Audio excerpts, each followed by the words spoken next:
Evening, folks. It's Browny here with Browny's Book Club. Just checking in with another quick review on a nice little short book that I've read over the last couple of weeks. I think I started reading it last Friday night, and I nearly read like a third of the book in one night, and then I've just sort of polished it off over the week. It's Ego is the Enemy by Ryan Holiday. It's quite an interesting book. There's some great writing in there.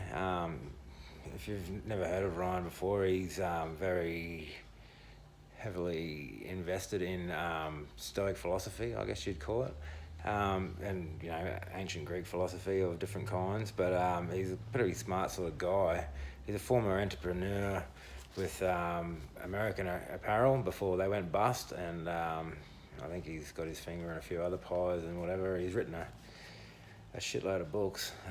One that I'm actually reading now. Like, by reading I mean it's a book that I leave on my the side of my bed and just pick up once every couple of weeks and read a couple of passages or two. It's just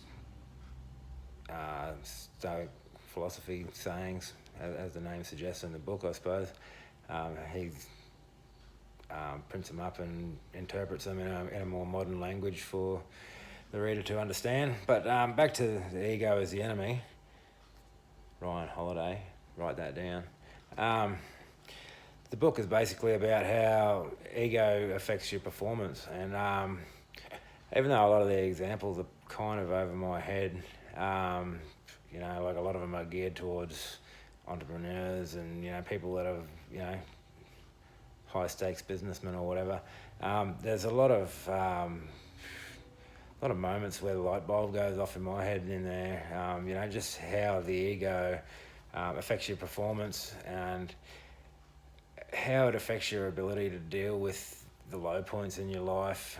When everything's gone wrong, how do you pick yourself up and fucking whatever.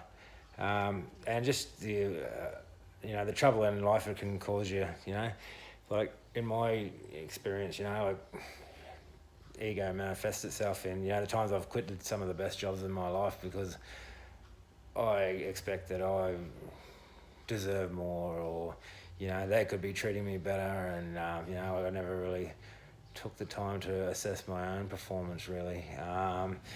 Also, times where I've two-timed or three-timed or four-timed, great women that I've been with just to prove to myself that I could, and then when that great girl finds out, everything comes crashing down and I wonder why my life turns to shit again, It's not something I'm proud of, but it's a mistake that I've made quite a few times, and I really should have learnt by now.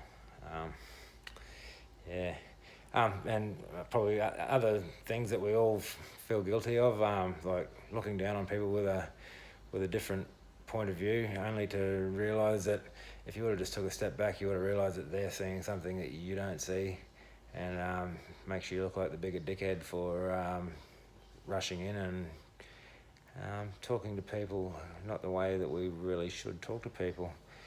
One of the other things that sort of connected with me too is he talks a lot about the low points. There have been times in my life where I've been on jobs where I'm earning really good money and I'm thinking, I'm on top of the world and I deserve this and fucking rah rah rah, and then all of a sudden it all dries up and you're dealing with your hard times.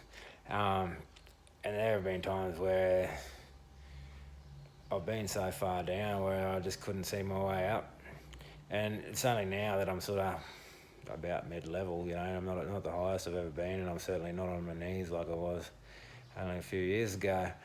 Now that I realise that a lot of that stuff up the top is just window dressing. You don't need all that, and the stuff down on ground level, that's some of the stuff that I'm really more appreciative of right now.